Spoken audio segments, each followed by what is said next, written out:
आणि आघाडीमध्ये जे ही भूमिका स्वीकारत नाहीत त्यांना आघाडीमध्ये राहण्याचा अधिकार नसतो. मुंबई महानगरपालिकेमध्ये शिवसेना कुठेतरी एकत्र चालणार आहे. पुढे मुंबई महानगरपालिकेमध्ये कुठेतरी शिवसेना एकत्र मुंबईसह नागपूरपर्यंत मी सांगेन आम्ही स्वबळावर लढू. काय होईल ते होईल. एकदा आम्हाला आजमावायचंच आहे.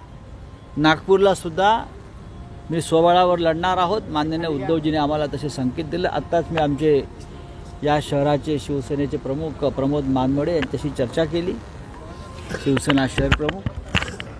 आणि असं आमचं ठरतं आहे की मुंबई असेल, ठाणे असेल, पुणे असेल, नागपूर असेल, कार्यकर्त्यांना संधी कधी मिळणार. आघाडीमध्ये मग लोकसभा विधानसभेमध्ये कार्यकर्त्यांना लढण्याची संधी मिळत नाही आणि त्याचा फटका पक्षाच्या वाढीला बसतो.